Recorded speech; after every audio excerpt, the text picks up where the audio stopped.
don't think you want me that big. Maybe in the corner there? Okay. All right. Well, this has been a ordeal tonight. All these technical difficulties, I wasn't able to actually stream this live like I wanted to, but we're in here. We're doing an offline recording. So first of all, hey, how's it going? JDog here, coming at y'all with I'm not gonna say brand new because I've done React content before. That's since been deleted, but a lot of people have been actually messaging me on X and on Discord asking me to actually react to this. Let me move this camera down so y'all can see this new documentary on Darkside Phil, the eternal downfall of Darkside Phil. So a little brief history of what I know about Darkside Phil before we jump into it. I discovered DSP right around the time that I started actually getting involved with the FGC with like Marvel vs. Capcom. You know, when you're in the lab and you just want to train, you just want to listen to something. So just one of his videos got recommended. I think it was a channel update video that got recommended, which is how I first saw him. And I liked how he spoke and stuff like that. And then later on after that, I discovered his. It actually wasn't his. It was another. What do you call those clip channels that would debunk stuff that he would say? It was about a PC that one of his fans built for him, and that's how I kind of dipped my toes into the dark side of the Darkside Phil universe.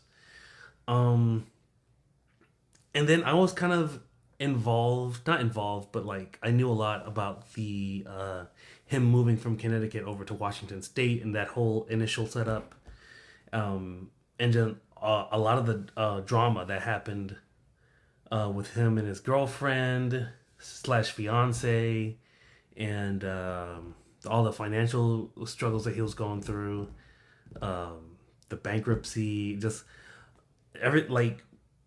pretty much since he moved to Washington, that's what I've been kind of keeping up with. So we're gonna jump into this documentary because, like I said, a lot of people have been asking me to do this.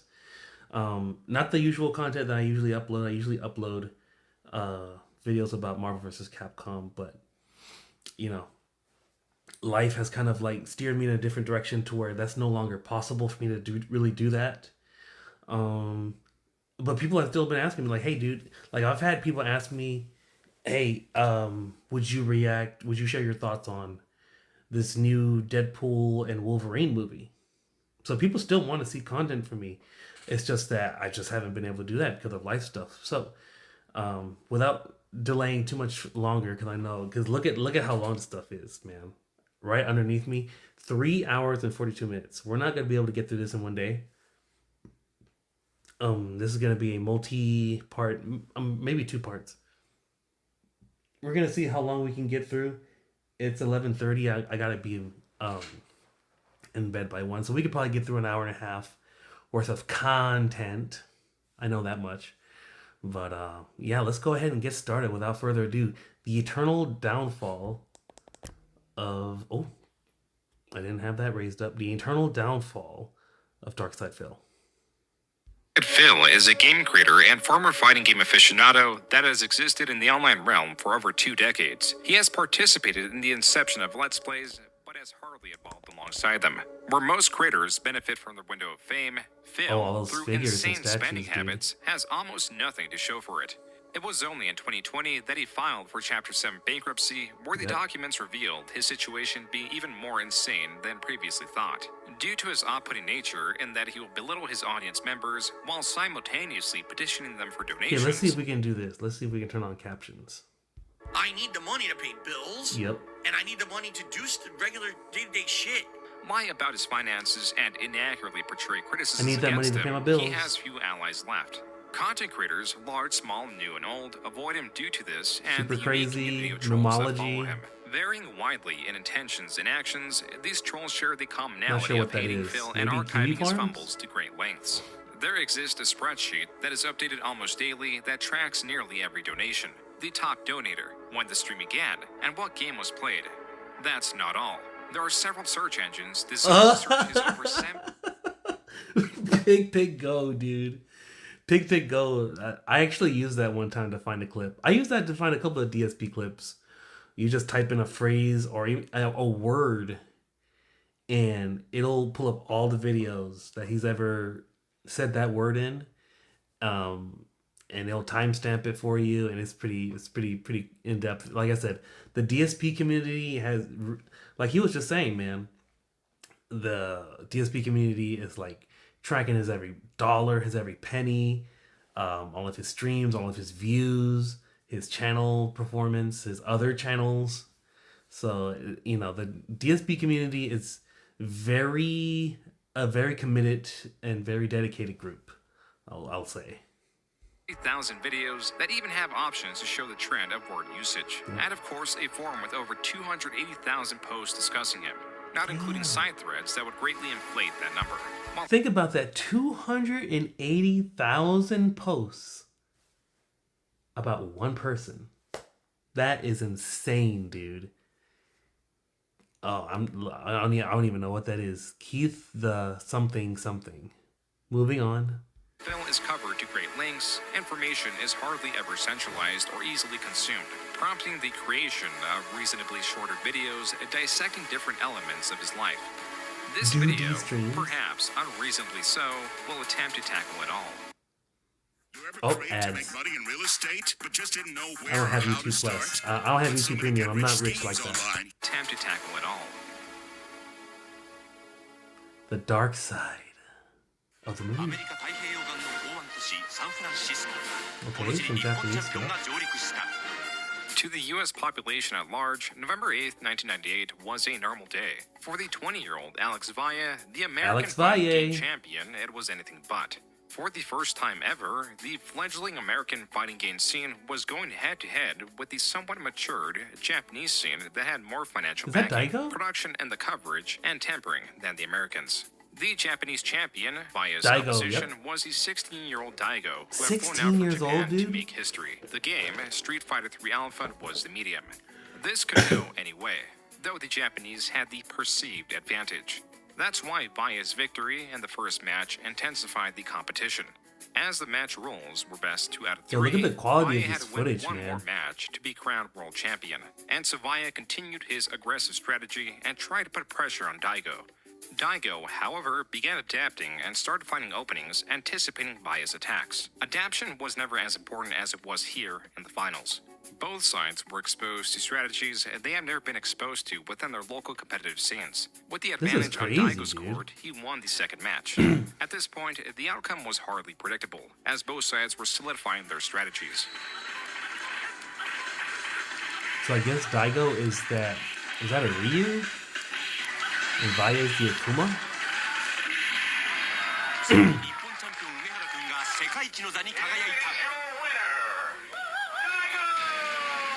Wait, what? Daigo had won and become the world champion of the fighting game community, I thought projecting Japan's strength and their competitors as as fierce. It was historical moments such as these that emboldened new players to join the competitive environment that had only seen growth.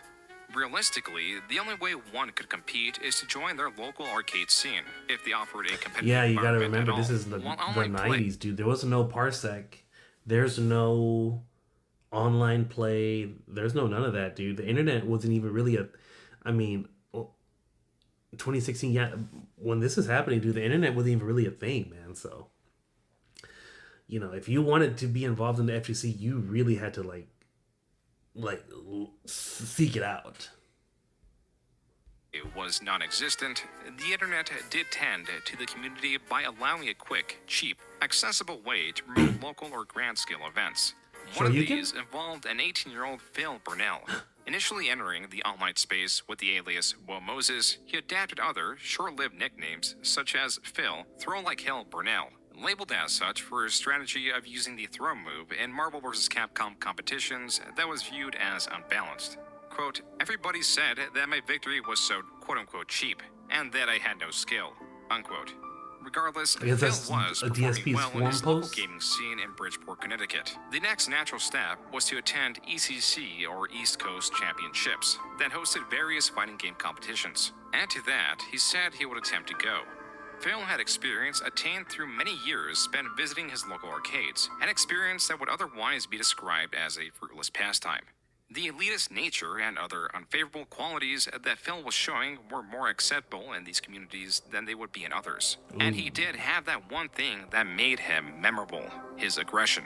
Quote, I see it every day in my town. These little fucking wimps who call themselves quote-unquote thugs and pretend they're quote-unquote tough mofos. Well, if I ever get into a fight with one of them, hand to hand, I guarantee you I'll be the one standing afterwards. And if they pull a gun on me, I hope they have pretty good aim, because if they don't hit me with the first shot, I'll have already punctured the windpipe and ended their life. What the fuck, dude? This is...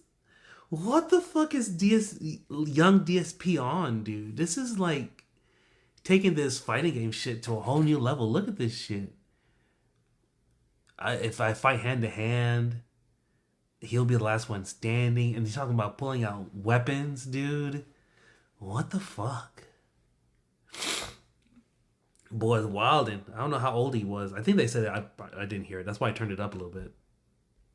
This was in response to the general aggression Phil received when utilizing his infamous throw tactics. While Phil's response teeters from excessive to entirely unrealistic, it does expose the way he viewed himself as a macho, hardened, threatening individual. And that's why he chose his new name, Dark Side, which was directly influenced by the song Dark Side from the band Crazy Town. The reason for the Y in his name in place of the I is to avoid readers thinking that his name was any way attached to the Star Wars universe, as that would be too nerdy. Phil provides other reasons for his demeanor, such as wanting to act as a heel in this developing space. A heel is someone, typically in wrestling, that is an inconsiderate or untrustworthy person. And due to their distasteful nature, the wrestling community actually enjoys matches with them, as getting trounced on is the ultimate satisfying outcome. And so Dark Side, as he was calling himself, was set on practicing and playing the newly released Marvel vs. Capcom 2, though his palette was diverse. Shout out to that collection coming out in September and November. This is what his sights were set on. But there was an unforeseen issue. The game, released in February 2000, meant that it was untested and would not be at the East Coast Championship. Phil's solution was to make a tourney of his own at Motel 6 with a $5 entry fee. The results are unknown. What is that Phil was ingraining himself in his local community, and that he just graduated high school as the valedictorian. Yo, was that him? A valedictorian is the highest ranking student of a school's graduating class. The best are unknown. What is that Phil was ingraining himself in his local community, and that he just graduated high. Is that DSP, dude? I don't know, man. I can't really tell. That's crazy, though. Man, June the King really, did some archaeology work right here, man. Digging up all these photos and stuff, dude. That's crazy. That's crazy if that's him. School as the valedictorian. A valedictorian is the highest ranking student of a school's graduating class. The bestowment of such a title opened doors of opportunity. Ivy League colleges were in his purview, but he wasn't in theirs. Yale rejected me, Harvard rejected me. There were 3 of them. I can't even remember what the third one was, but every Ivy League school that I applied to said, no. When you want to know why they rejected me, it's this simple. Because I'm a white male. Where there is Phil Burnell, there are bound to be inconsistencies and lies. Here he states that it was because he was not racially diverse enough as a reason for not getting in, then later flips the excuse. Just off of that premise, it wasn't my extracurriculars, it wasn't my academics, it was based off the fact that I wasn't a rich white person. Another reason Phil provides for not getting in is that he signed up for financial aid, which he claims triggered an immediate rejection from the Ivy League schools. Whatever the case, his future had more potential than most. Throughout it all, he was still going to local tournaments. Here he recounts how the entrance for a local tournament doubled from 16 to 32 in just a year. He won this tournament, and with that, he is losing his potential. To make it big in this flourishing environment, practicing the game would have to encompass his life for nearly the next decade. And that is absolutely true, and I can speak to that personally. Dude, Marvel vs. Capcom 3 was pretty much my 20s, dude. In even just a little bit of my 30s, but that was a whole... And he's not lying, dude. You have to fucking live, eat, breathe, and live whatever it is, these fighting games. If you're really trying to be up there at the top, like you can't really be focusing on anything else, dude. Speaking from personal experience, that is absolutely correct. And maybe that's a reason. Maybe that's a contributing factor why he didn't get into these schools, because he wasn't maybe as focused on it as he should have. I mean, it happens, man. I remember myself, dude, even leaving classes that I signed up for in college, leaving them early so I could go play Marvel, dude. It's I mean, that's young dumb me. But looking back now, that was definitely a stupid decision. But when you're young, you gotta make these mistakes so that you can learn the lessons and preach them to a younger generation. Hopefully, they don't make the same mistake. And anybody who's watching this that's actually on the younger side, speaking from experience, these fighting game shits, that's not where it is. That's not where any. I don't want to say long-term success, because long-term success varies from person to person, but yeah, definitely don't go all in on the video games, dude. It's not worth it. Trust me, it's not worth it. It doesn't pay off in the end. To finance the traveling, he took out various credit cards as his job selling yogurt did not provide enough income. Well, you go to Evo 2K4, the fighting game championship. What channel is that? Oh, Koei G4.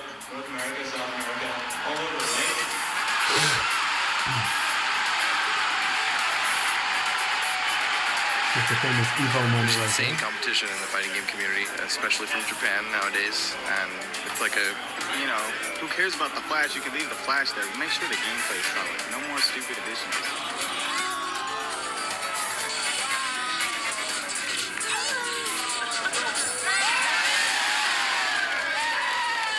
Those were moments from Evo 2004.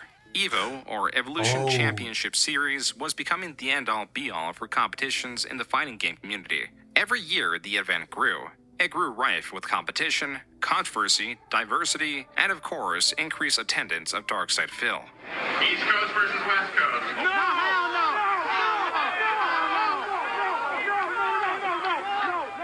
In this particular moment at EVO 2002, the infamous Darkside Phil was selected as a sort of representative of the East Coast theater. Commentary from the people recording demonstrated how welcome he was. Phil, you are not East Coast, please.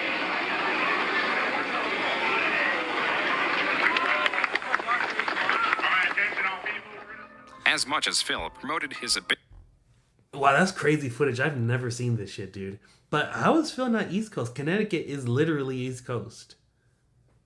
I'm not sure what that guy was on. When it came to EVO, the player base was at an entirely different level than he was used to. Losses here were common, and people did not take kindly to his hostility online, where he was physically threatened his opposition. I was the guy who always talked shit. I was the guy who always was like, man, don't get in my face at a tournament. I will fuck you up. I will throw you in a trash can. I used to do that. But in person, that was a different story. I mean, online, he would freaking, run his flap and post a lot, respond to everything, but when you see him at the tournaments, he just sits there, he's not doing nothing. That was Jaha, one of the more hot-headed players that was not... Oh man, they're gonna get into the Jaha story, but no, that's absolutely true, man. It still rings true today. I think the modern FGC drama. I mean, it's kind of frowned upon, man. Like the few posts that I see on X, people are saying, "Oh man, the FGC is too soft. Where's all the trash talk? Where's this, that, and the third?" But then it's like, if you talk trash, you get canceled and you get banned from events because you said some shit that people hurt that hurt people's feelings, and then they don't want you at their event. So it's like,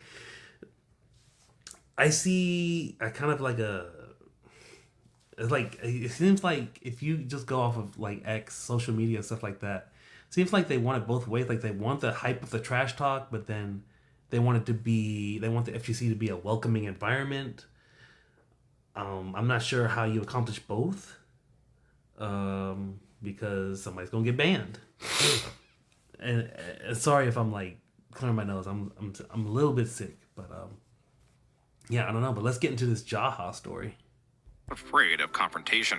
He was talking a bunch of shit against like the top model players. So Shady K was one of them, and Shady K didn't like him too much because he would like run his mouth so much. I mean, this guy would make posts that were like a mile long. When DSP was leaving with like him and a couple of his boys, that's when it was time to like roll up on him. We followed them outside and we caught him outside, and they were getting up in like, you know, DSP's fucking friends' faces too, just to fucking make sure none of them got crazy, but they were all fucking shitting bricks. He just turns fucking white, and it's funny because he just like talks so much shit on the internet, but when you run into him in fucking person, he's just fucking, you know, turns white as a ghost. DSP was able to diffuse the situation by paying Shady K, Jaha's friend, $10. They arrived to that amount from a money match that was meant to go 10 rounds for a total of $100. But since it was cut short due to time limitations, and DSP only fought and lost a single match, Jaha and his crew were able to swindle those $10 that DSP had no obligation to pay. Oh, wow. But even then, it was cheaper than a trip to the hospital. As for the forums, or the medium DSP would unleash his threats, Shoryuken.com, or SRK for short, is named after a popular move in Street Fighter. Yep. DSP continued to expand his character, adding the tagline, The King of Hate. And the whole idea behind the King of Hate moniker was everyone hates me because I talk so much shit online, but no one can do anything about it because in person, I could hold up my end of the shit talking and win. I understand that you got something you want to say about the DSP. Nah, I don't got nothing to say about that little retard. Down syndrome Phil. Fuck that guy. Oh, yeah? Oh. Now, in 2003, Phil's infamy grew to new heights after he was banned from the SRK forums. Even the smaller competitions he did win would not be received with commemoration, but ire. In addition to the displeasures at his victory was what appears to be Phil advertising his website known as TopHaters.com. Further investigation reveals that this website of Phil's creation was a response to TopPlayers.com, a West Coast-centered Street Fighter website. Looking further into it, this is not just a response to Top Players, but Phil's lashing out at his infamy. There is much to unpack through the multiple pages of this website. On this page alone, he challenges some of the fighting game culture he himself is guilty of. On the main page, he informs readers that he works at Circuit City. On this thread, he is hating on the mechanics of Guilty Gear, a different fighting game. His words and his culture do not resonate within the fighting game community. Even so, he petitioned for financial support, supposedly to run the website, while also complaining about the lack of users. Despite a clear lack of support, Phil went onward with a new project known as Impact. As TopHaters.com was Phil's answers to TopPlayers.com, Impact was Phil's answer to EVO. And even though Phil continued to attend, he sought to make his own large-scale event. Quote, Oh, wow. It's obvious that Impact is going to compete heavily with EVO. That's crazy. I didn't know DSP tried to make his own Evo. That would have been... I don't know how that would have went, man. But, yeah, he made his own website talking shit because he got kicked off the forum, so he can't really talk shit there. So, like, you gotta make your own home, I guess. The dedication to continue talking shit online is like... But then I don't get it. Like, you saw... Like, DSP saw what talking shit online almost ended up in. He almost got his ass beat. But he's still going out of his way to talk shit online. I don't get it. I'm trying to play up this heel character like June mentioned earlier. Unquote. On the threads created by Phil to promote Impact that included fundraising, brainstorming ideas, and other items meant to trigger discussion, on average would have at most a single other response. That was also the only respondent to the majority of Phil's posts. Even threads discussing how much Phil sucked garnered more attention on his website than Impact. TopHaters.com was a failed project. DSP now espoused to this negativity will not use his character to his benefit. Instead, he used it to attack beloved franchises like Counter-Strike and Warcraft 3. Even then, that was only a distraction from his assaults at fighting game culture. Here, he lambasted what was known in the fighting game community as combo videos. What? Attack beloved franchises like Counter-Strike and Warcraft 3. Even then, that was only a distraction from his assaults at fighting game culture. Here, he lambasted what was known in the fighting game community as... What's up with what? Why is he hating on combo videos? Can someone honestly tell me what the big deal about combo videos is? It seems to me that every other day there is some kind of new combo video that everyone is drooling over.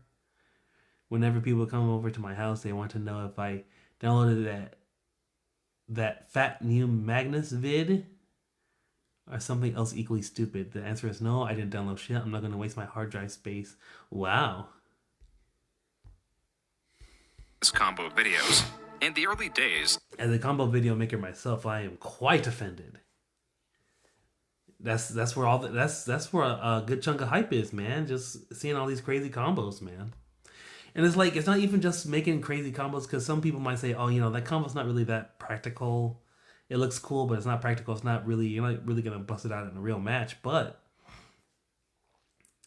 just putting the concepts out there and letting the community do what they want to do with that concept might lead to the development of other tech that will be useful in a real match setting.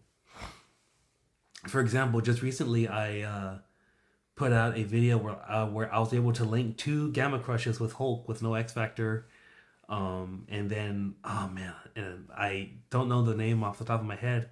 Another channel actually took the concept that I put out there and expanded on it to even do 5 Gamma Crushes with Hulk solo. No X Factor, just linking Gamma Crush, Gamma Crush, Gamma Crush. It's crazy, man. But you know, it's all about sharing ideas and sharing tech. And that's where I think combo videos, I mean, that's really that's the reason why I even got into the content creation for fighting games to begin with, because I just thought, man, this stuff looks cool.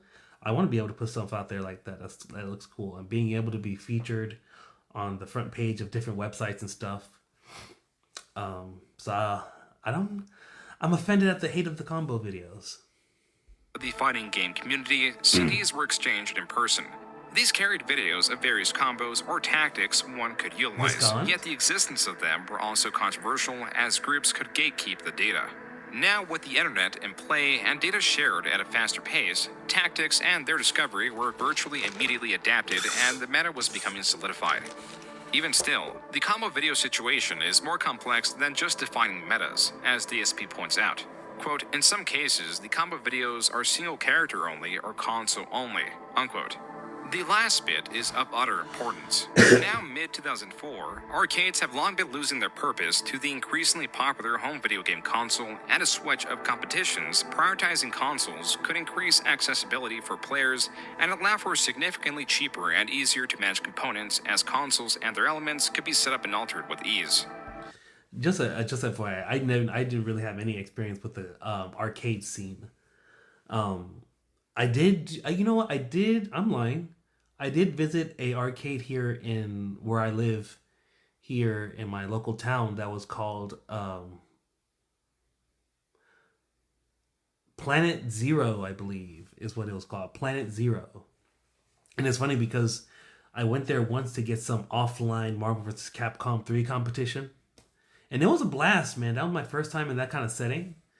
And it was a blast, man. I loved the environment. Even though I got bodied that night, it was a blast. But then, shortly after that, they closed. So, but then, you know, there was other places. They weren't necessarily arcades, but they were hosting casuals like Monsters, Insomnia. Shoot, all the casuals and little bi-monthly tournaments Insomnia used to host. Shout outs to Chris, the owner of Insomnia, which I think is still going on nowadays. He's doing, just off of what I see on Facebook, it's a lot of art stuff. But yeah, man, shout outs to those different groups that was holding our local FGC down with events and the such. This transition was controversial only for those brought up in arcade culture and those in competitive gaming communities. When a game, like Street Fighter for example, is ported from the superior hardware of an arcade cabinet to the limited or vastly different video game console, color, resolution, and most importantly mechanics could differ based on the port.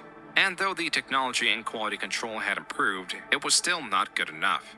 It was a jump that would eventually have to be made, but perhaps it was too soon. Evolution console? This is my worst nightmare, dude. I'm an arcade player. I hear you. You know what I'm saying? I mean, if this is the future, we're going to have to, it's evolving, so we're going to have to adapt. All right. Personally, I don't like it, but, you know, no choice. And it's so crazy because these kind of discussions about transitioning to different platforms is still going on to this day.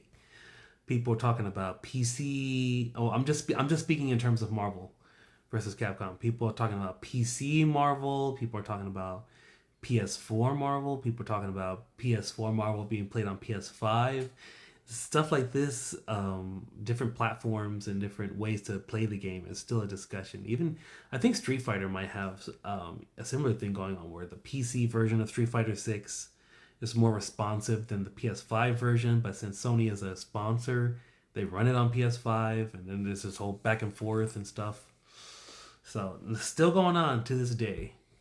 That was Alex Valle at EVO 2004, sharing what was the popular opinion among the top fighting game players. And to the displeasure of many, their worst nightmare would manifest in ways they could hardly predict. While Mazda is known for volume design, we also have more 2024 IIHS Top Safety Pick Plus awards than Super. Ways they could hardly predict. Ad break, sneeze break. Oh, is this a real commercial for Street Fighter 2 Turbo? EVO 2005 would live in infamy for its decision to use the PlayStation port of Street Fighter 2 Turbo and the outcome of the matches. Both would receive protest in one way or another. In 2005, I think it was, the three of you were absent from ST Top 8. What happened that year? When you play Bison and you hit a fierce flame and it only goes like 20% of the screen, you got a problem with the game. And you got some idiot named DSP who's a total piece of shit, by the way. I like to get that on YouTube. But this guy thought he was hot shit because he beat me and Choi in a game that was like, it's like fucking Neo Geo conversion of Street Fighter or some crap, dude. First of all, I have to bring this up. Alex Valle did not enter this tournament. He claimed he was busy and he couldn't show up. Bullshit. He was like, oh, I'm protesting EVO because they're not holding Arcade Super Turbo. I don't want to enter or whatever, right? Yet he was still there, but he didn't enter. He did not enter the tournament. I'm going to name some names now, people who I played and beat that day in the Super Turbo for the PS1 that you might be like, what the fuck? Jason Wilson. I don't know that is. Mike Watson. Don't know who that is. Pretty sure I played John Choi and I beat him too. Don't know who that is. DSP at EVO 2005 surged in the fighting rings for players. Street Fighter 2 Turbo, a feat that was achieved through a superior knowledge of the game. During that period of time, I learned some major differences about the game, including the fact that some characters were different sizes. They weren't as tall or as short as they were supposed to be, and they had different hitboxes. I found out certain characters did different stun amounts than they did in Arcade Super Turbo. I found out that one of my characters, Vega, was incredibly easy to do these complex combos with, which actually was harder to do in the arcade version of the game. The beauty of Phil's achievement, and now beating That's all of his crazy American how just the platform can change all these like deep mechanics of the game just because it's on a different platform. I wonder why that is. I guess it's not just a simple copy code, paste code over here. It's printed on a PlayStation disc. opponents in EVO 2005 is that he touts his knowledge as a fair advantage. But when he goes up against the Japanese players who also dedicated themselves to the port without protest, he changes his tone. So now I was in the position, boom, if I win like 1 to 2 more matches, I could win the whole event. And then my final match in the tournament was against Tokido, who picked a mirror. We did a mirror match of Vega. And he knew a few things about Vega that I didn't about the mirror match. And just because he knew those few things, he got the jump on me. And I remember distinctly making 1 to 2 major blunders that people were like, why did he do that? I don't know. You know, I was on the stage. I was playing in front of 1,000 or 2 people. And I was, I fucked up, I admit. He beat me. And so what ended up happening, I got 4th place. The top 3 places were all Japanese players. DSP had ranked 4 at EVO 2005 for... And those are the stage jitters, man. It's like you get up there in front of a bunch of people, man. You're more susceptible to flubbing it up. That's just stage. I wouldn't say stage fright, but definitely just having that crowd. You probably figure they're all getting hyped, like. The room is freaking exploding with like crowds going wild, man. And so all that pressure can really get to you. In the meantime, you're still trying to stay in that competitive space because you're just trying to keep, okay, it's just me and my opponent, but you got all this other background noise going on. And I'm pretty sure they didn't have headphones back then. Nowadays, if you watch tournaments, you know, that have these really thick sound canceling headphones, man. Pretty sure that wasn't the case back in 2005. Street Fighter II Turbo, and used these statistics to state that he was a top American player. The more he would promote this, the more he'll be scrutinized for the details around his victory. What's more, the details about his life outside of the fighting game community were less savory. I had to leave that other job, and as I told you, to go to EVO 2005, I had racked up my credit card bills like sky high. I owed a ton of credit card debt. With more debt accrued, Phil... Man, and that's crazy, man. That's crazy, dude, because that's crazy. He went into so much debt to fund his hobby. And, you know, I ain't gonna say no names, but I'm not gonna say any names because at the end of the day, I don't know. But I do. There's a side of me that wonders because I see a lot of faces at certain fighting game tournaments, and it's like, man, this person is consistently showing up to every freaking event. How are they funding this? I hope they're not putting themselves in debt. I hope they're paying cash for their hobby, man. Because, and I was actually just talking about this on X. I think it was a post somewhere. Someone was saying that they didn't understand why people were pushing back. Like, I think it was something along the lines of someone asking person A, why do you travel to play fighting games? Person B, oh, because I love it. Person A, but do you have money? So, you know, man. And, you know, they were just like, why are they bringing that up? Why can't I just do what I like to do? You can do what you like to do, man. But at the end of the day, dude, it's like, you have to understand, you're not going to be young forever. And this is my advice to people. You're not going to be young forever. Life is going to catch up to you. And you're going to be in your 30s with, like, nothing to show for it. Like, dude, I went through a whole decade of life. Like, what do I have to show for it now in my 30s? Nothing. I got to start over. And pick up the pieces and like try to scrounge up and do something with my life. And so if you're young and listening to this, hey, don't get me wrong, man. I understand hobbies can be fun and you can make a lot of memories and stuff, but you gotta try to think a little bit long term and like just ask yourself, like, hey, can I balance my time a little bit here? Can I still do my hobby, but at the same time set myself up for success in the future? Because you're not going to be young forever. You're not going to be able to, you're not going to be young forever. And especially when it comes to like, and you know, I'm getting on a tangent, but I'm going to just drop it with this. You're not going to be young forever. And the longer you let your money work for you in terms of investments and stuff like that, the better off you'll be. I'm not a financial advisor. This is not financial advice, just sharing my own personal experience. Moved back in with his parents and was working a job at Best Buy. Here he was living off the high of his new title. Perhaps unrecognized and unvaluable to the population at large, that was not the case for his local competitive environment that were in awe of Phil's achievement.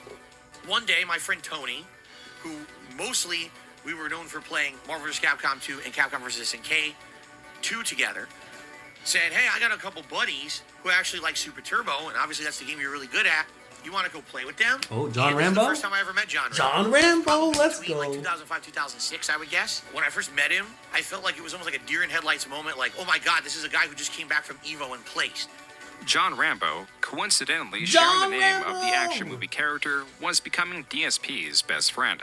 They shared an expansive list of friends as DSP continued to be revered in his local competitive environment. He was even allowed back on SRK and was helping run regional competitions. As now patterned, his investments into the fighting game community continued to hurt his finances. He was even fired from his job at Best Buy for using an employee discount to purchase equipment that would be used at East Coast Championships 2006. Wow. Now on unemployment, DSP's financial decisions became ever more reckless. For 2006 and 2007, I started traveling the country, playing in all what was considered qualifying tournaments for EVO, which was the big national finale. Think like there's qualifying games in any sport, and then there's the big finals, right? As I started attending all these qualifier tournaments, I was winning them. This is true, and this is footage of his victory at EVO East 2006.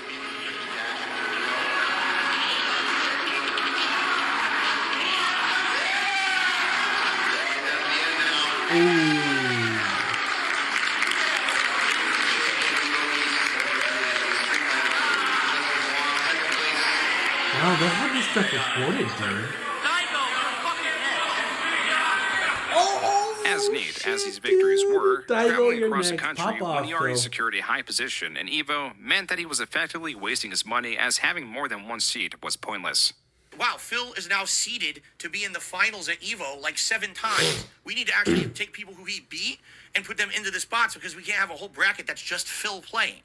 These victories inflated his ego beyond measure and created an even more aggressive Phil. Yeah, he probably didn't need all those.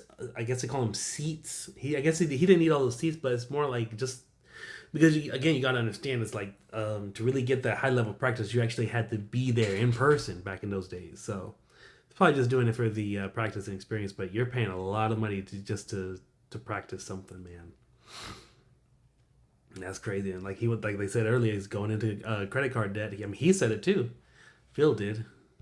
First of all, you a fucking hypocrite. Because you have no problem. You have no problem talking about my shit. I'm gonna whoop your fucking ass. Oh, really? You gonna whoop my fucking ass? Oh, I want to see that shit. DSP continued to seek out a physical altercation, and in most cases, it led to nothing.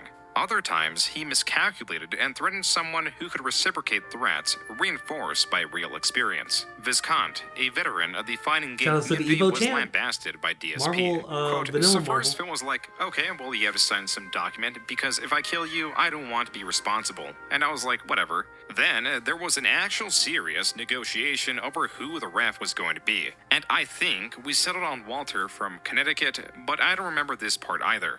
Then, there was an honest-to-God negotiation over weight, and that we were going to have to weigh in and everything. Again, I'm not making any of this up. As dumb as this sounds, this absolutely happened. So one day, Phil IMs me on AIM and tries to back out. He was like, hey, so how about this? How about we pretend like we're going to fight, and then when a whole crowd is around us, we both do DX crotch chops to the crowd. It'll be such a goof.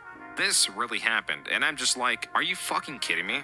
I honestly couldn't believe he was pulling this, and I was still mad about the whole thing and actually wanted to fight him. From that point on, there never really was any problem between him and I, unquote.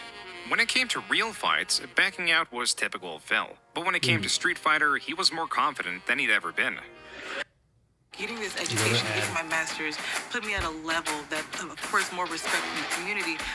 All right. Sorry, y'all. We got the man of all hate, the one and only DSP. Is that Kensei? I call him Phil, because Phil's cool.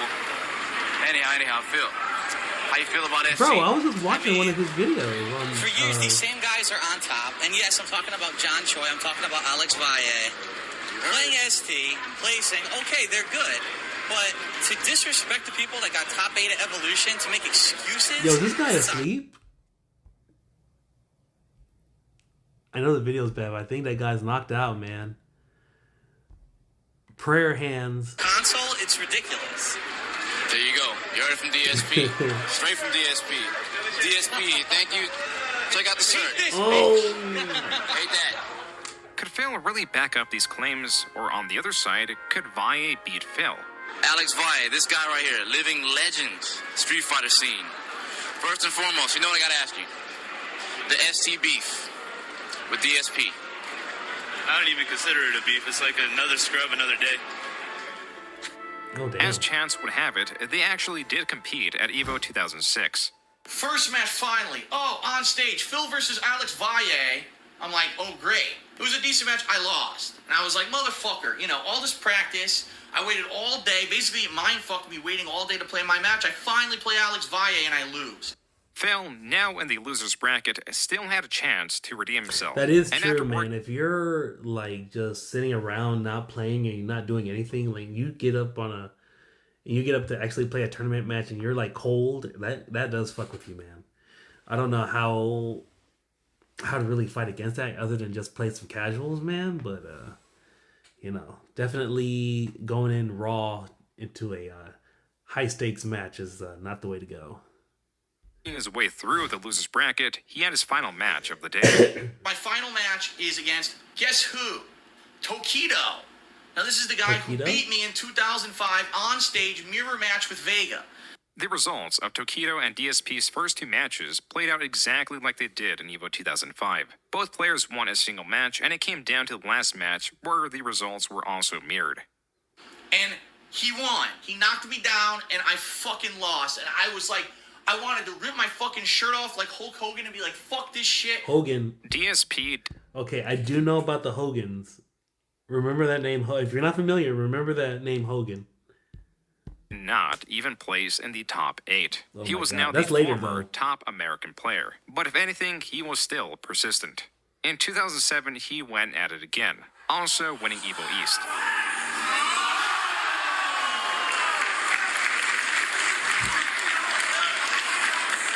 Even though, with his victory, DSP qualified to be seated higher at EVO, he still attended EVO West, which was held at Comic-Con.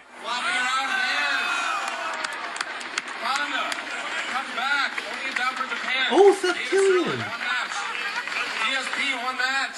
There was an Evo West in San Diego, and fucking DSP was fucking talking shit about Mike Watson, and that's my road dog. When we fucking ran him down in Evo West, you know, we didn't even fucking wait to get outside. Watson just fucking went up to him in the arcade hall and just told him, dude, why the fuck you talking shit, this and that, blah, blah, blah. And he just didn't even want to face this. Like, he just kept on, like, cowering away and looking away and just being fucking quiet, this and that, and just fucking scared shitless. And we're fucking following him around, dude. Like, what the fuck's your problem?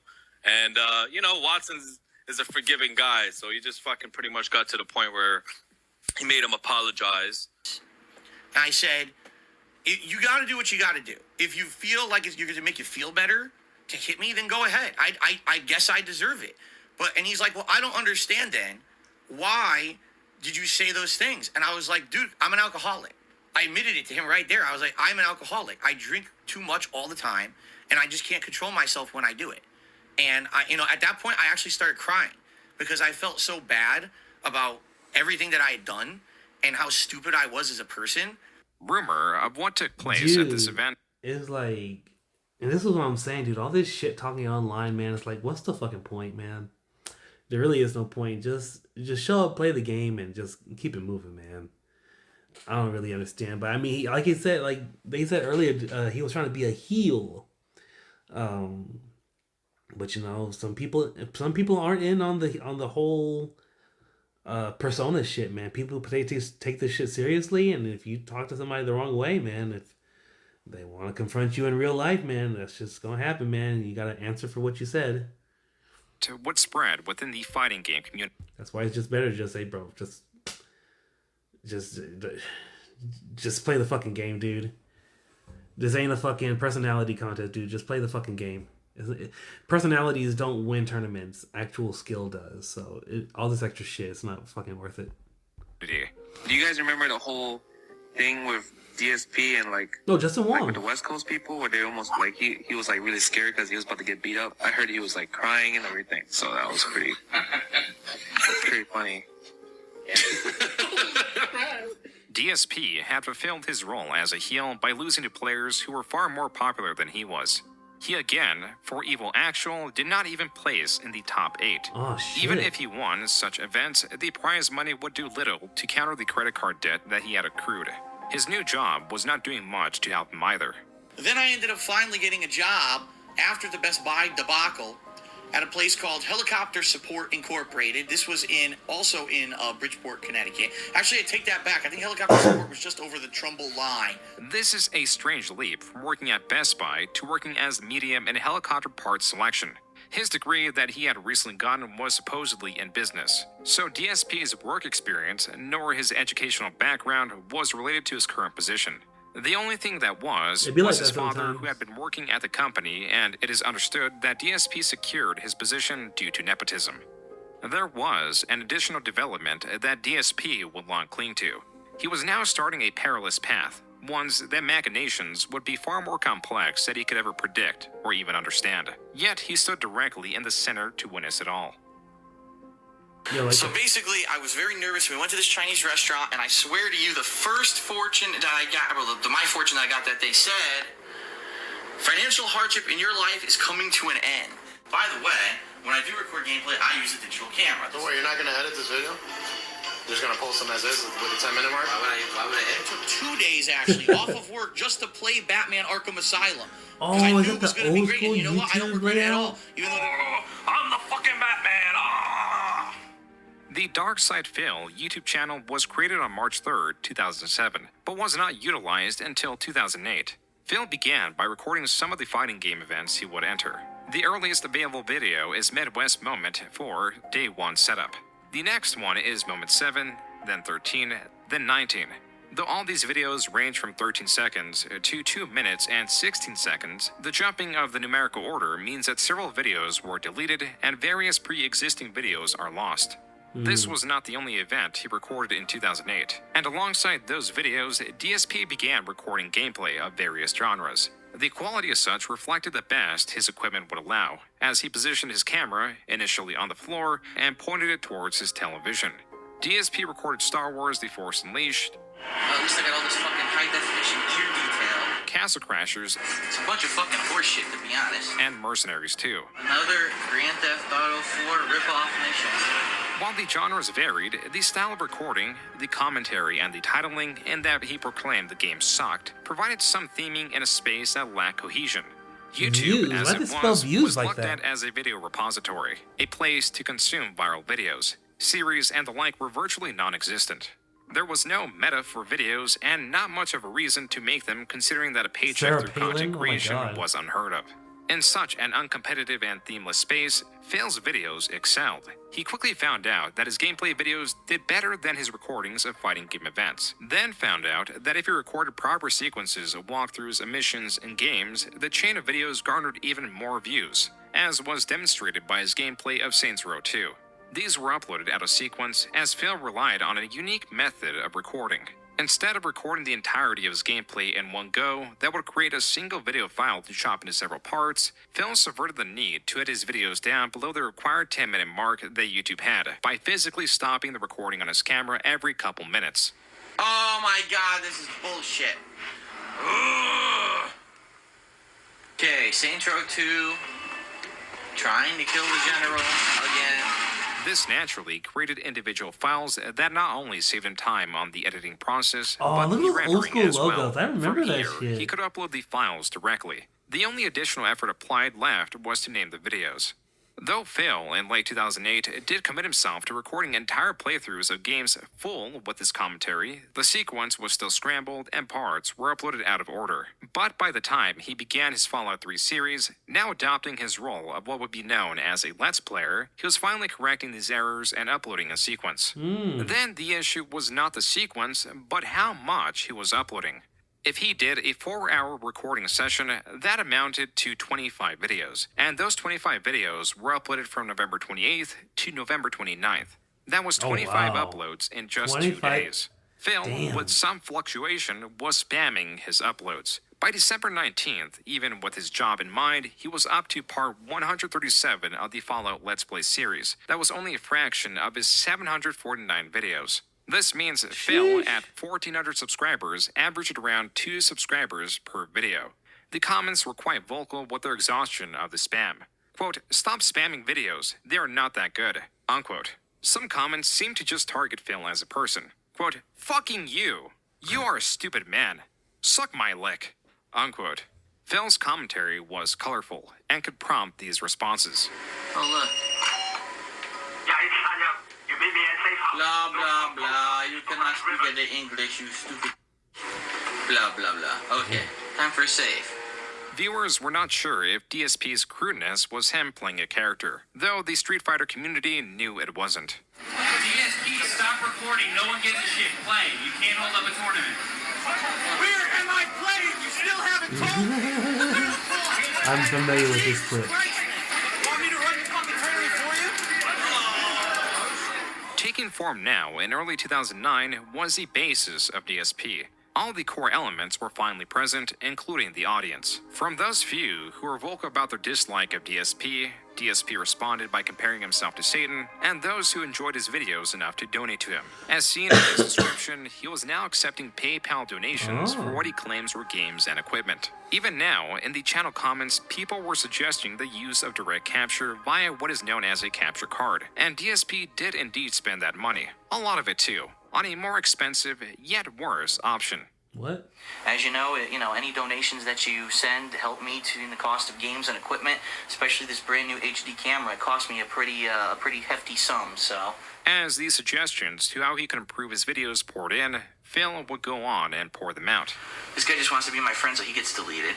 Why don't you use capture card instead of camera? I've already explained this 7,000 fucking times. It's because then I'd have to actually use a professional microphone. I'd have to record the voiceovers. I'd have to actually do video editing on every fucking video that I put up. Considering I put up like 30 a fucking day, unless you want to fucking stay home and do that while I'm at work, I don't think that's going to happen. So shut your fucking face. Ooh. That, as would be understood, was... Well, I'm not going to talk about video quality because, I haven't listened to how this video is going to sound.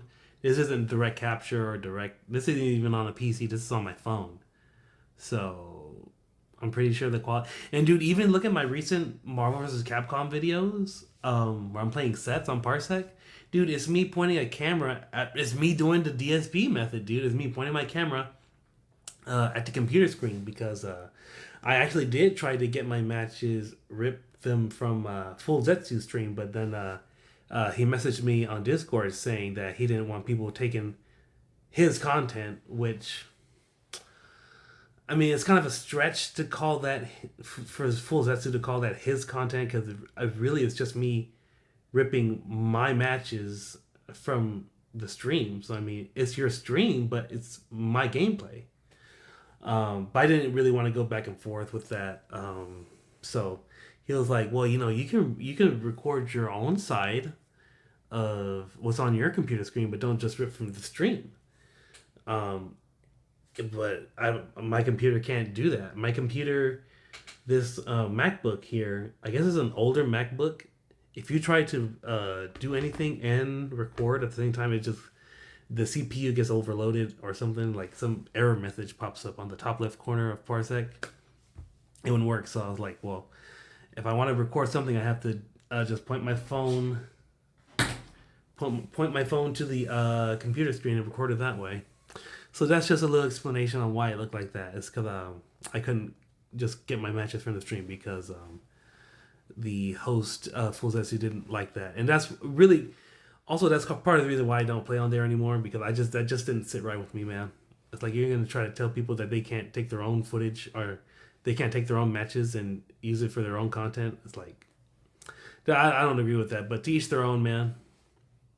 DSP's long-winded way of saying it was because he did not want to put forth the effort to learn the technology, making it seem over-complex to an audience that knew very little about video creation. From here on, he would label his videos as HD, inherent from the camera and not the game as people would be actually searching for. It is difficult to say how much DSP was making from these donations, but he was earning something and realized he could be making even more. Not from gameplay, as YouTube was afraid to monetize such content in fear that the copyright strikes from the game companies would doom the platform, but from vlogs, as YouTube recognized it was all original footage. This new channel, once more promoting his new camera's abilities, going as the king of HD, shined a light on DSP's previously private life. There were videos of him making custom controllers with John Rambo and friends, sometimes videos of DSP and friends at a cookout, and sometimes the different competitions he would attend and not perform well in. It was clear that DSP had a vibrant social life. DSP was attending midnight releases, freely interacting with strangers, and now, because his vlogging channel was successfully accepted into the YouTube Partner Program, where he pressed what he assumed to be the advantage. Hello, what's going on? My name is Phil Burnell, but more commonly known as Darkside Phil, or DSP for short on the internet. And in 2010, my channel actually ended up being in the top 30 most viewed comedians of all time on YouTube. And actually had over 100 million total channel views. Wow. At this point, I started getting noticed by different companies, such as Machinima and other people contacting me. And at that point, I really wasn't too interested in doing anything with it. I wasn't really sure, that would ever translate into anything serious for me or any kind of a monetary gain for me. Combined with the money from his traditional job, he moved out of his parents' house into his own condo that he purchased for $131,000. What was that? Translate into anything serious for me or any kind of a monetary gain for me. Tripping? Combined with the money... What is that? Is that a A Guile? Is that a Guile something? Is that a figure?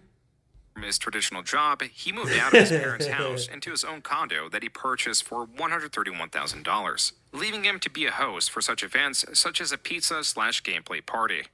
Yeah. What better to eat right before a Ninja Turtles playthrough than a delicious, ginormous pizza?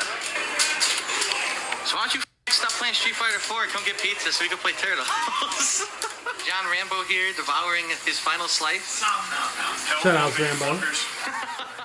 As controversial as Phil had become in the real world and was well on the way in the online space, he was leading a fuller life. He was even experimenting with edited videos like his multi-part Game Awards series. It's DSP's Game of the Year Awards 2009 Top 10 Best Games of the Year.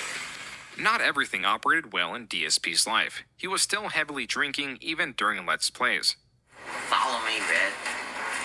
Don't attack those fucking rad scorpions. Just follow me. Oh wow. This guy is sloshed. You can hear it in his voice. What? Red has died. She didn't even get fucking hit. Now she's dead. What the fuck? As was normal, DSP fumbled through gameplay, regularly blaming the game for shortcomings. Alcohol only amplified this. We may not look it, but every one of us is a trained. They both come in here.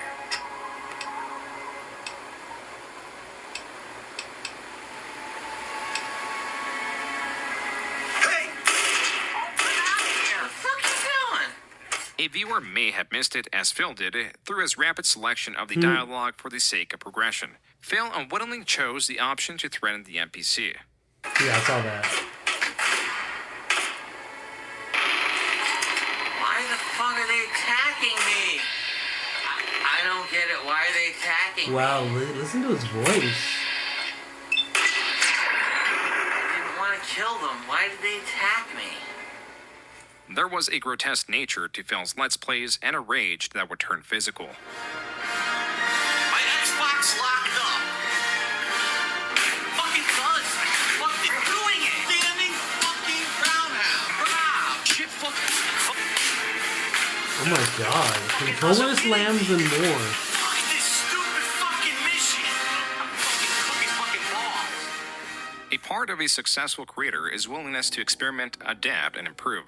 DSP had those elements, except he was so set in his immediate success, he disregarded improvement to increase what worked in excess. By early 2010, his Let's Plays and number of total videos soared.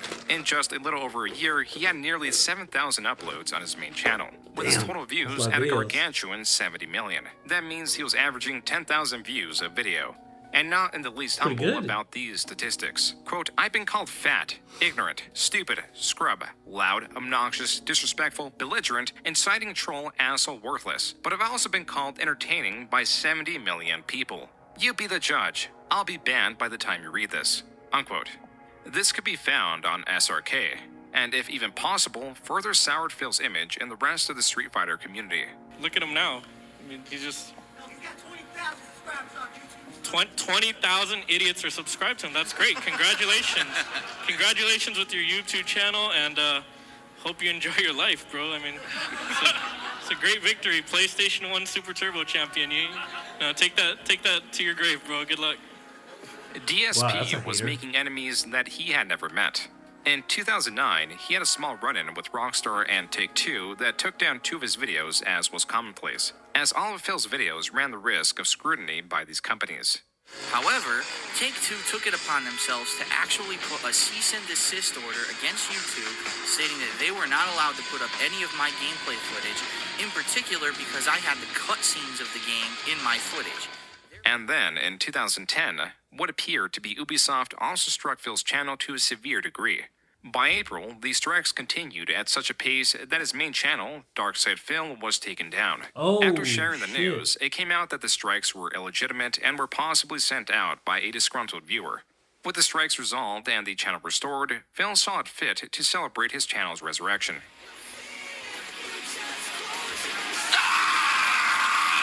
Guess who's back, motherfuckers?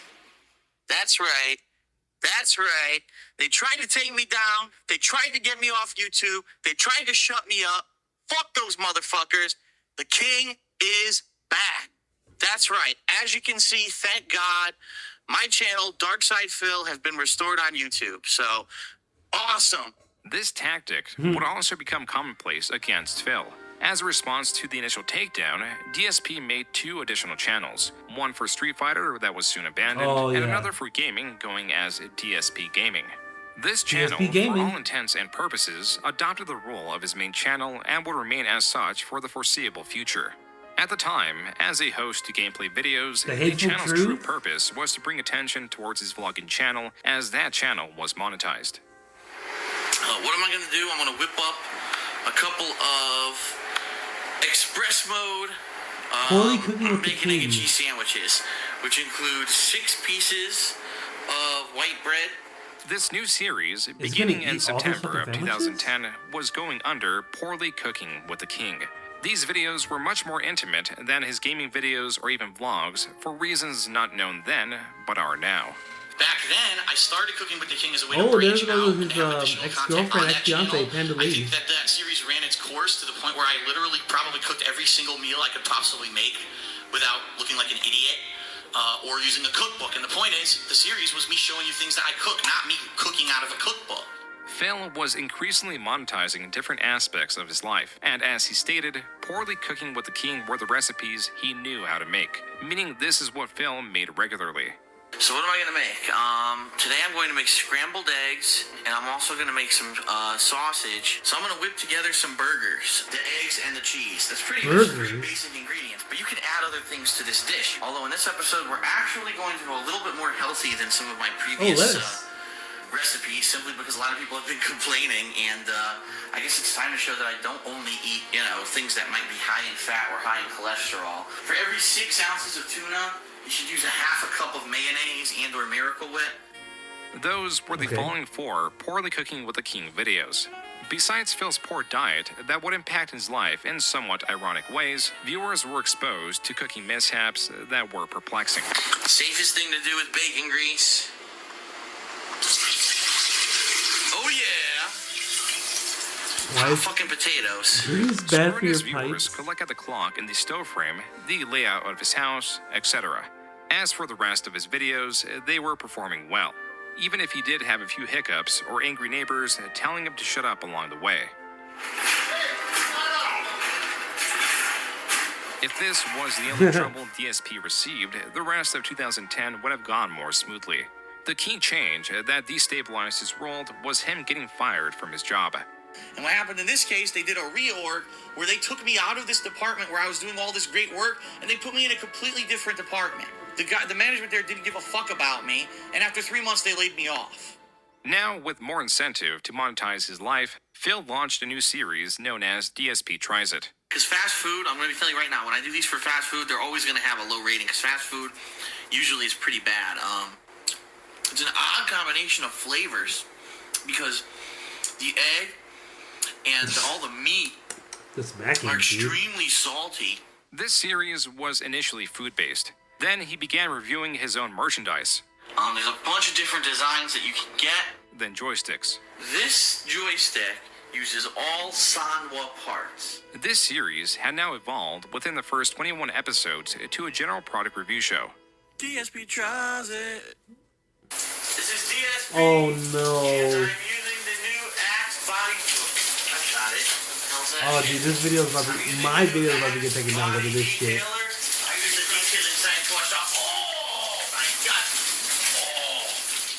For a period, DSP discontinued the series and later stopped posting on the King of Hate HD altogether.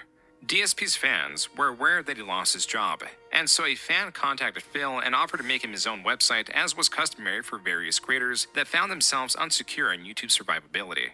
And so, by October, thekingofhate.com was up and running. The King of Hate Mainly forums. used as a fan site, this website was fully equipped with forums and not a host of actual videos. Fan input and support was at an all-time high. That's why in November, he made an exorbitant amount of money. That first month, I made $13,000. In a month? In the first half of December, Phil made another $13,000, though it is unclear if YouTube actually paid it out. Regardless, if what Phil says is true about him making around $200 on average in the prior months, then he was now making 100 times more. This was unsustainable. Mid-December, I get a message from YouTube. Dear Mr. Burnell, we have detected invalid clicking activity on your videos. Therefore, as a result of said activity, we are suspending. We're not turning off. We're not completely removing. We are suspending your AdSense account. Phil claims that this increase in click activity was due to viewers feeling bad for him, not considering that the average person does not know how YouTubers make their money. This was mysterious by intention, done to avoid users clicking on ads for the sake of helping out their favorite creator. And if viewer support via DSP's instruction could staunch his income, what could viewer hostility do? This, I said, YouTube, with their AdSense program, literally tell everyone, don't talk to your fans about it. Don't tell them how AdSense works, because then you would incentivize them to do stuff and commit fraud. Basically, how much you guys participate with this channel, if you know what I mean. I'm not allowed to come out and just say, how you can do that, but anyone who's accustomed to YouTube and how the partner channels work, I'm sure you understand what I'm saying. That's where the fun comes from, so I just want to say thanks a lot to everyone. I hope to entertain you in the future. Please go to my partner channel, The King of Hate HD, and click on the ads that show up on the videos. DSP Cult Leader was a channel that represented... You heard what he just said. He told his fans to click on the ads that show up on the videos, dude. But in later years, he would say that he never said that, even though the video is literally right there. And people cite that video all the time that said, you're the one that got your channel kicked off of the AdSense program because you were telling your viewers to play the system. So I don't know. It's just one of those things that people bring up the DSP like, hey, the reason this happened is because of this. And he was like, no, it's not. But I don't know. ...presented a growing disdain for DSP. This channel was falling under the umbrella of detractor content, or those that at this moment believe DSP was not exactly truthful or transparent with his intentions. In late December of 2010, this channel was releasing various videos showing contradictions in DSP's words, like the reason he was suspended from the AdSense program, or just items that the uploader personally disagreed with. Additionally, though Phil positioned himself as tight with money, he was still able to purchase a few high-end collectibles here and there. The amount of statues and figurines were noticeably increasing. Perhaps it was because he felt secure, not in YouTube, but in Blip.tv. This was a website that was trying to compete with YouTube and was on the lookout for talent. DSP, a very large channel, was welcomed with open arms, and soon after joining was the second largest channel on Blip.tv, and was on an exclusive, superior contract. Here he uploaded gameplay and vlogging videos alike, while still uploading videos to YouTube as a fallback. That's how DSP entered 2011. His attention split between two competing websites. In January, a demo for the upcoming highly anticipated game, Dead Space 2, was released to help build up hype. DSP was among those that downloaded it, and among the few to record it. Here. Ooh, he sounds fun. Then, he was the sole creator that made the most controversial video that was not even related to the already controversial gameplay. Listen to this.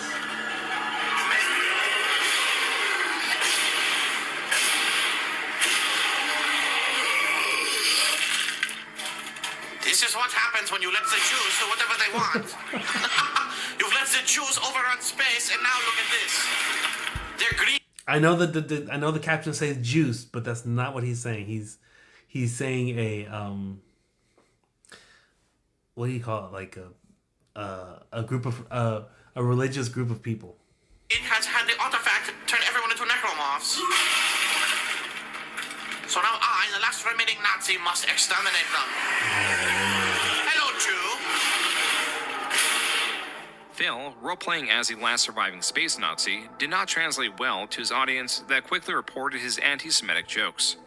Unlike YouTube, Blip.tv sought to purge Phil and banned him from the platform. He was also, in essence, blacklisted from working with any existing creators on Blip. So for the third time in just 3 months, Phil had to restructure his job and figure out how to make money again. You know, Hutch, sorry, but obviously you've proven that you can't be mature about it. I sure as hell didn't go to your page to try to fucking flame your fans, so enjoy your block. You're no longer allowed to talk on any of my fucking videos. And then here we go, oh look, it's Hutch, and he sends me this giant fucking message. I told you I was done, you don't listen, so you're blocked. I don't ever want to hear from you again. Hutch, a gaming creator who worked for Machinima and held a lot of influence with the multi-channel network, had changed tones with DSP. Feeling sympathetic, and after a short back and forth through email, Hutch was able to pull some strings and get his channel partnered again. Not with YouTube directly, but through Machinima as the third party. Therefore, circumventing Phil's own suspended AdSense account. This was an increasing strategy where YouTube could negate its copyright fears by placing the responsibility on multi-channel networks like Machinima. In turn, they would be rewarded by reaping a portion of the ad revenue. So for the first time ever on YouTube, all of Phil's content could be monetized. In the background, there was one issue, or faction, Phil could not shake. Not even a day after getting partnered with Machinima, the prominent detractor channel, DSP Cult Leader, uploaded a video from the year prior where Phil denounced Machinima. You know, they're nice enough to go on my partner channel and watch those videos and click the ads and things like that, so all I have to really say is fuck you, Machinima. Mostly unfazed by these counter-narratives, Phil continued to upload copious amounts of... You just partnered with your new boss, and somebody links your boss a video where you were shitting on them before. That's awkward, man. Once you put something on the internet, that shit's never going away. Now monetize content with newfound confidence. Yeah, if you can believe it, I'm living the dream, and you can only go up from here. For a while, this was the case. In May of 2011, he had a $1,600 computer built by the same fans that created and were running his website. Phil was still going to fighting game events, though not as frequently, and if not clear already, he was making a decent amount of money. In the course of 8 months, Phil was cluttering all facets of his condo with collectibles or equally unessential items. His 2011 condo tour showcased how much his apartment had changed. On the walls, counters, even the floor, it was difficult to find a square foot of clear space. There was even an entire corner of his condo solely dedicated to the boxes of the items he had purchased. The density of items took space. Not just physical space, but also with the condo tour runtime that by part 3 saw Phil categorizing just segments of his small condo as to speed up the pace of the video. The first 3 parts had reached a total runtime of over 30 minutes, and this was hardly everything. Phil had covered the open space, or lack thereof, between his kitchen and living room. Left to review, besides the bathroom, was his bedroom that was similarly decorated with gamer memorabilia and other items Phil took interest in. 30 minutes of a condo tour, and that's not even close to the whole tour. This guy was a pack rat, dude. I mean, it looks cool. Looks cool. Looks like some cool stuff, man. But it's like very unnecessary stuff. Very unnecessary. This artwork is actually painted completely with her breasts, and it's custom artwork that she makes, and she does all kinds of different paintings and such. Really? And I was actually thinking, this is so nice, it's so artistic looking, that if I do get an office next year, like I had talked about doing, that I may actually commission her to do a couple more paintings for the office. I thought that would be pretty cool. On that note, the only thing preventing Phil from stockpiling more was lack of space, which he sought to remedy. If I get more artwork, where's it really going to go? There's only a couple spots left that I've been looking, like a couple spots in the Why the fuck would you need more artwork, dude? Why the fuck are you... What? ...room or whatever, but at this... wow, at this point, it's pretty much all filled up. What I'd like to do is get the hell out of here and get us, like I said, get an office where I can do a lot of my filming, where I can do my uploading, and not have to worry about my modem going down here, having a business class internet, having a place where I could do better filming. And I sure as hell, I'm not sure that that's ever going to happen. As much as he collected, there was a space he felt was consistently vacant. He was lacking a significant other. Quote, now for my favorite part of the story. My sweet waffle Philip. I met him in November 2011 online, YouTube actually, while he was and currently is making video game playthroughs. We're still going strong despite some hurdles. The biggest one is other people.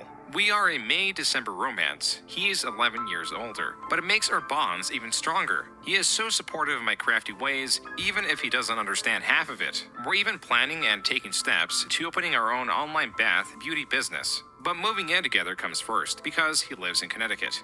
Told you we have hurdles, but that's all for now. I'm sure everyone will get to know me well soon enough. I can't wait to learn and share and confide in what seems like such great people.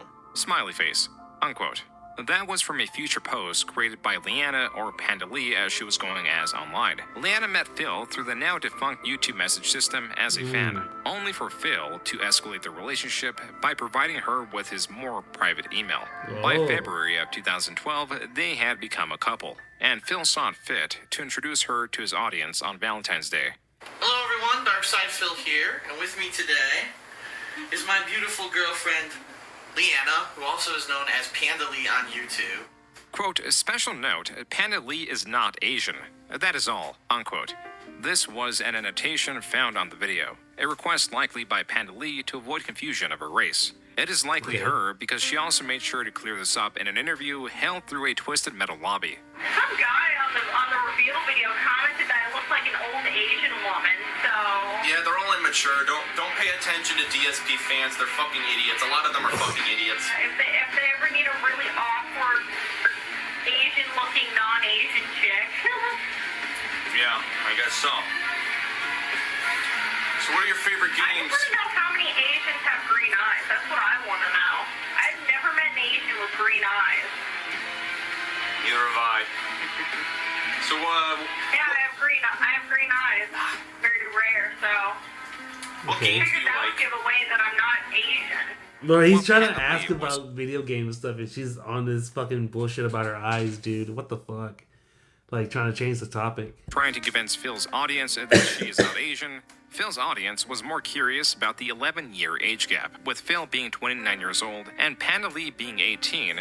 Rumors spread that they began dating when she was underage, but these are unsubstantiated and no evidence of such has ever been brought forward. That cannot be said about the rest of the critics. And that's one thing I will say is that was always like a big thing that people speculated on with, like, oh, you know, the DSP groom a younger age, a younger non-adult Panda Lee, and then announced a relationship after she was 18. It's like, that was always something that was talked about in the dark side of the DSP universe. But like June just said, there was never any actual evidence to prove such claims. So, you know, all it is just speculation at this point. Surrounding Panda Lee, which there are many of. Okay, so a word to the wise: do not fucking get an apartment, like, ever. Just don't. I don't care what neighborhood you live in. It can be as white as anything. Don't fucking get an apartment, because you know why? You know why it's a white neighborhood? Because the white people live in the houses around it. The police is here.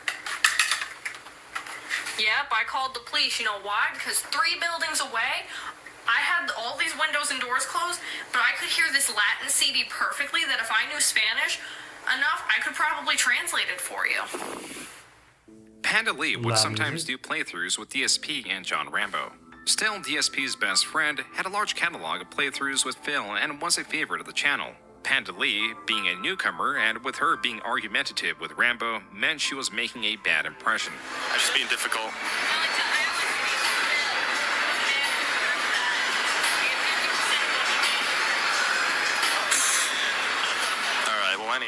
Panda Lee was a fair match for Phil because she had similar reasoning and an argumentative personality that Phil often portrayed in his videos. As for his videos, DSP peaked in late 2011. Now, 2012, the trend was downward, and instead of getting a capture card to improve the quality of his videos, he sought experimentation elsewhere. Project 7, bro. Project 7 was Phil and Friends' answer to the higher quality of videos found on YouTube. A summary of the plot is that Phil's gaming talent was stolen and that he has to travel through 7 gaming worlds to find and reclaim it. The stars were Phil, his best friend John Rambo, and their mutual friend Howard, which Phil claims was more so just John Rambo's friend. In charge of the editing, which was the heavy lifting, was more friends of John Rambo known by their channel Respect the Pact. They offered their assistance with the project for the sole purpose of a shoutout, which they hope will launch their YouTube career. Hello.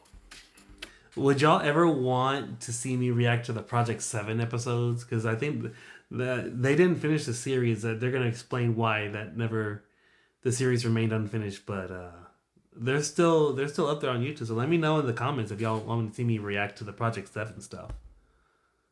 Their channel Respect the Pact. They offered their assistance with the project for the sole purpose of a shout-out, which they hope will launch their YouTube career. Hello, I'm John, and I'm joined by Howard. Ooh, the call. So it probably still was a lot of work for them. I don't think it was much work for us, despite what Phil would talk about how hard the day was. No, it wasn't. It wasn't hard. It wasn't hard for us. It was hard for them. Yeah, I mean, I don't know if he's gonna get into it right now, but that conversation right now between John and Howard, that's actually from my. Well, I'm not gonna spoil it in case you don't know, but we'll see if June brings it up in more detail. That's a small piece of something way bigger. it was one day of filming. Maybe 7 hours. Respect the Pact put in a tremendous amount of work to edit the project that only made it to episode 4 because one of the members had a child on the way, and the shoutouts that they got from the project did virtually nothing for their own personal channel. There was also the fact that Project 7 was practically a failure. The entire 4 episodes, when adding up the views, did not even surpass 1 million. It was far more lucrative for DSP to continue pumping out low-quality, effortless gameplay videos that he had even gotten a raise for mid-2012. Not only was he getting a set $2 per 1,000 views, sometimes he will get a bonus simply because of the size of his channel. The rest of the crew still desired to continue making these, and John Rambo put forth the idea that if DSP offered Respect the Pact money, then they would have a reason to stay. Then you have a number, and then split it the 5 ways, and throw them the cash. Behind the scenes stuff. And offer that to them. There's no guarantee that they're gonna continue with the series, but hey man, at least try. Phil did not do so. He even lied to John Rambo and Howard and said that he did offer them money, only for them to ask Respect the Pact themselves. His response: they don't want money. They don't want any money after this. Based on what he says, they told him that. Yeah, and then I asked them about it, and they said he didn't even talk to them. Phil was bold-faced lying to his 2 friends. This was already on top of other compounding, smaller problems, like Phil's jealousy of larger content creators and how he would lash out, creating unwanted attention towards his channel or just himself. Comments would also sometimes spark jealousy of his friends and would create a response from Phil. Case in point, in this teaser trailer, there's a funny scene featuring John Rambo, and everyone says it's the best part of the trailer, and I even saw comments saying, wow, this is Rambo's the funniest thing. Guess what? I wrote that scene. These small, inconsequential things would add up slowly and drive a rift between DSP and John Rambo. Like when DSP lied about John Rambo not wanting to play Mario Party. I start getting messages, and people are pissy. Oh, it's not mature enough for you, you big-nosed piece of shit. Everything eventually circles back. Phil at first would pay John Rambo 50% of all the earnings in the Let's Plays he was involved in, but as it becomes more difficult to calculate the earnings with DSP's expansive catalog of videos, instead he would just toss him $100 every time he visited. But also, virtually every time he did visit, DSP would move things towards wanting to record more Let's Plays rather than hang out outside the realm of YouTube. This all relates to the 2012 condo. From these repeat visits, John and Howard noticed many changes that really just amounted to additions, like at least BMW. We start showing up to your house, and what do we see? The guy starts buying figurines, starts buying all this ridiculous shit that there's no need to buy. Then we show up to his house one day, and what does he have in the fucking driveway? A BMW. So how the fuck do you think I feel, and how do you think these guys feel after the fact? DSP was spending ever more frivolously. In contrast to his 2011 40-minute condo tour, this new condo tour took a total of 1 hour, 8 minutes, and 27 seconds. All that wasted money, dude. This guy was making $200,000. And all he has to show for it were fucking statues and figurines in a overpriced car.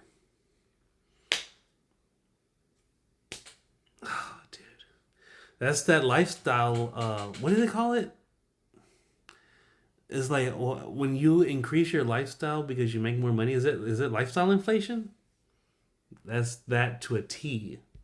On the surfaces of his apartments, sans some of the walls and ceilings, it became a challenge to now find a square inch of clear space. There was even an update on the corner, now wall full of boxes and trash.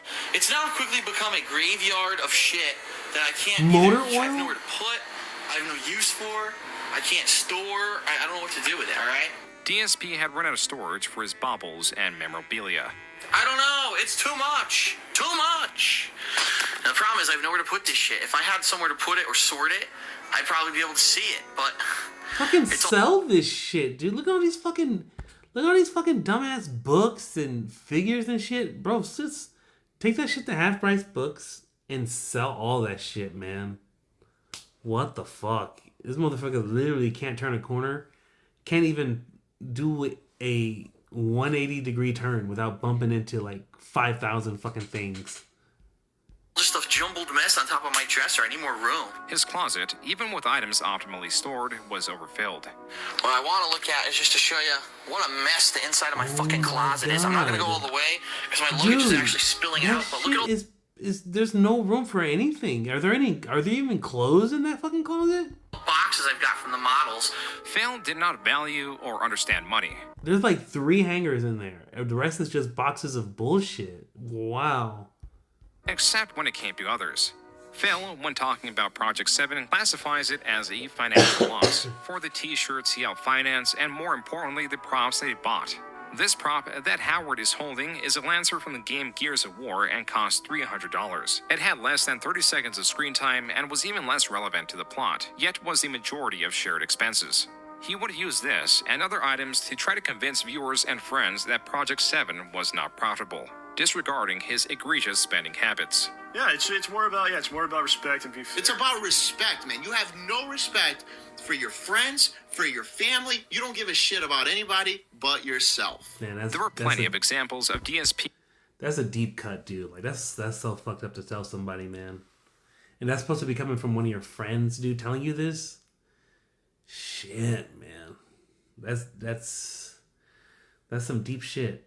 His poor spending habits. Few trump his 3 custom-made quilts. These quilts, individually and also factoring inflation, cost Phil a minimum of $1,000. How much was Phil earning? The good news is this, okay? I'm an intelligent person. I'm a finance major. I went to school for finance. I knew day one when I started making money off of YouTube that I was going to bank it. I was not going to go out there and invest in things that I couldn't get money out of. I'm still here in the condo. What the fuck, dude? Did we not see all this bullshit that he spent his money on? How's that him banking his fucking money? Fucking figures and books and statues and shit. Fucking $1,000 fucking bed sheets. I didn't go out and buy a super overexpensive house, and I didn't go out and buy a sports car. Yes, I am driving a BMW. You fucking piece of shit. I'm sorry. I'm not trying to be negative, dude. But dude, I didn't buy a sports car, but you're driving a fucking BMW. What the fuck would you call that? It's a luxury car. But it's actually a lot more economical than people really think. On DSPGaming alone, for the year... How the fuck is a BMW more economical than a fucking used Camry? How the fuck are you gonna... How the fuck... I don't know. I don't have a finance degree, so maybe that's some deep finance knowledge that a BMW is more economically whatever the fuck than a fucking bullshit Camry. If we have any finance majors in the comment section, comment below if you agree with Phil's statement that a BMW is more economical than a Camry. 2012, he got 85.19 million views. Dividing that by 1,000 is 85,190. Multiplying that by $2, not $2.25, which it can sometimes be, but $2 as a base CPM for Machinima, excluding the possibility of bonuses, would mean that he made a gross of $170,380 for 2012. The problem now that he was presenting his audience starting 2013 is that Machinima was renegotiating many of their contracts. What this meant for Phil is he went from sometimes earning $2.25 per 1,000 views to a base $2. In the year of 2012, my views really have dwindled. And what I mean is, I believe in the year of 2011, I probably got somewhere over like 10 to 11 million views on DSPGaming, and then in 2012 I only barely reached like 8.5 million or something like that. I don't think the final number is in yet. That's still DSP good. lied and understates his views by nearly tenfold. Not only is this proven incorrect by archives such as Social Blade, this is proven incorrect directly on his own YouTube channel, where there are screenshots from the start of 2012 to the beginning of 2013 that shows he got nearly 90 million views. It was also here that Phil was toting his financial responsibility. You don't see me here with super expensive clothes on or anything, and you don't see me wearing jewelry and shit. You know, I'm smart. I've banked my money. So, regardless of what happens in this next year, I'm still okay. So I just... We don't see you wearing fancy clothes, but we see all this extra bullshit in these fucking BMW, fucking $1,000 bed sheets and fucking mountains of fucking figures, dude. Just because you're not wearing it, oh, I'm banking my money, whatever. I want everyone to understand that. Phil was ever confident that, even though he was now riding a downward trend, he could survive.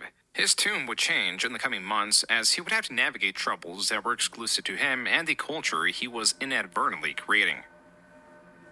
Oh Lord, the pitchforks. What could be the two reasons? There are two underlying reasons why he would have made this video. Come on!